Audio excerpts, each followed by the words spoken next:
ہاتھوں سے اپنے آپ کو مارنے کا یہ جذبہ اب کے زمانے میں بہت بڑھ چکا ہے۔ اس کی وجہ کیا ہے؟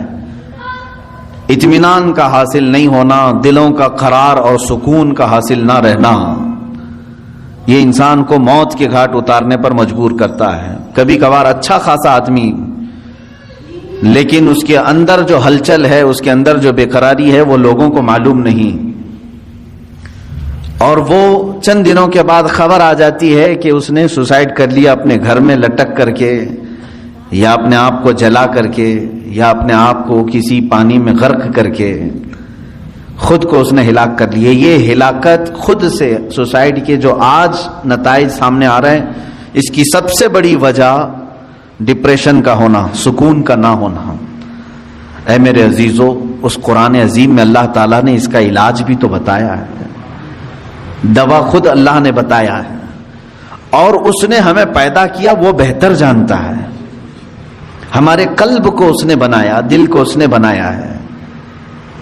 دنیا نے ہمارے جسم کا کوئی پارٹ نہیں بنایا، یہ سب رب ذوالجلال کے کارہائے نمایاں ہیں، قدرت کے کرشمے ہیں۔ اور اس نے جب قرآن میں ایک ہی آیت میں دو جگہوں پر یوں فرمایا، الذین آمنوا وتطمئن قلوبهم بذکر اللہ، وہ لوگ جو ایمان لائے ان کے دل اللہ کے ذکر سے مطمئن ہوتے ہیں۔ الا بذکر اللہ تطمئن القلوب، آگاہ ہو جاؤ اے لوگو، اللہ کے ذکر سے ہی دلوں کو سکون ملتا ہے۔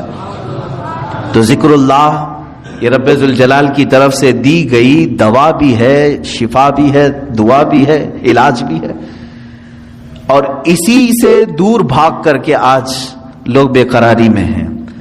میں نے شاید پچھلے ذکر کی مجلس میں اس بات کو ذکر کیا ہوگا کہ اولیاء کاملین جو ہندوستان آئے، یا پھر دوسرے مقامات پر جو صوفیہ اکرام ہیں، صوفیہ اکرام نے جو اسلام کی تبلیغ فرمائی، سب سے بڑا ان کے پاس ہتھیار کیا تھا؟ آج مثال کے طور پر آپ ہم سب کو اگر سنتے ہیں مجھے، تو ظاہر سی بات ہے میری اور دوسری چیزیں تو آپ کو معلوم نہیں ہوں گی، لیکن تقریر معلوم ہے کہ یہ مشہور ہیں اپنی تقریر سے یا بیان سے، یہ ایک چیز معلوم ہے۔ اولیاء کاملین کا ایسا کون سا بڑا ہتھیار تھا، کون سا بڑا ذریعہ تھا جس کے ذریعے سے وہ تبلیغ اسلام کرتے تھے؟ وہ تقریریں زیادہ نہیں، بلکہ وہ اللہ کے ذکر سے لوگوں کے دلوں کو دھلتے تھے۔ اس چیز سے ہم بہت دور آ چکے ہیں۔ آج جو معاشرہ ہے ہمارے ہاں، قلب کی صفائی کا نظام ہی ختم ہو چکا ہے۔ آج ڈھونڈ کر کے نکالو، بہت سارے بچے پریشان ہیں، جو کچھ تحقیق طلب ہیں، جو ریسرچ اسکالر ہیں، وہ پوچھتے بھی ہیں کہ آج بھی ایسی کوئی خانقاہ ہے جہاں دلوں کی مرض کا، دلوں کی بیماری کا علاج ہوتا ہے؟ تو ہم جواب میں یہ کہتے ہیں، ہم بھی اسی انتظار میں ہیں، ہم بھی اسی تلاش میں ہیں۔ ہاں، ایسا نہیں ہے کہ پوری دنیا سے یہ سب چیزیں اٹھ گئی ہیں، الا ماشاء اللہ۔ ترکی کے مشائخ آج بھی علاج کرتے ہیں، مصر کے بعض شاذلی مشائخ ہیں جو اپنے مریدین کی آج بھی تربیت کرتے ہیں۔ میں ان کی خانقاہوں میں بیٹھا ہوں، جہاں وہ رزق سے لے کر کے ذکر کے تمام مقامات، مراتب، دن اور رات کے تمام تر جو ڈسپلن ہو سکتا ہے راہ سلوک کا، وہ ساری چیزیں آج بھی بتاتے ہیں۔ لیکن یہ ماحول ختم ہو چکا جو صوفیہ اکرام کا تھا۔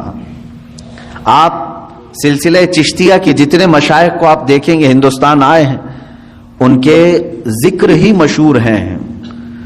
حضرت خواجہ سرکار غریب نواز رضی اللہ تعالیٰ عنہ کا ذکر مشہور ہے۔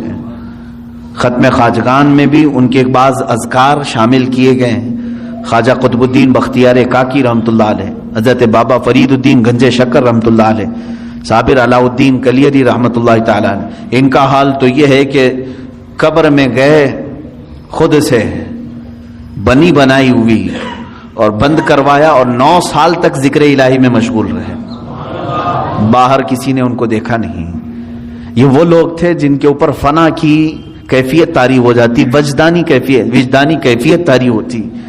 بعض لوگ ہم سے یہ سوال کرتے ہیں کیسے یہ رہ سکتے ہیں 9 سال، 10 سال، 8 سال، 11 سال، جو بزرگوں کے متعلق یہ روایات ملتی ہیں۔ میرے عزیزو، عقل یہاں آ کر کے رک جاتی ہے اور سمجھ نہیں پاتی، کیونکہ انسان کی اپنی ضروریات بھی ہوتی ہیں۔ میرے عزیزو، یہ لوگ جو اہل اللہ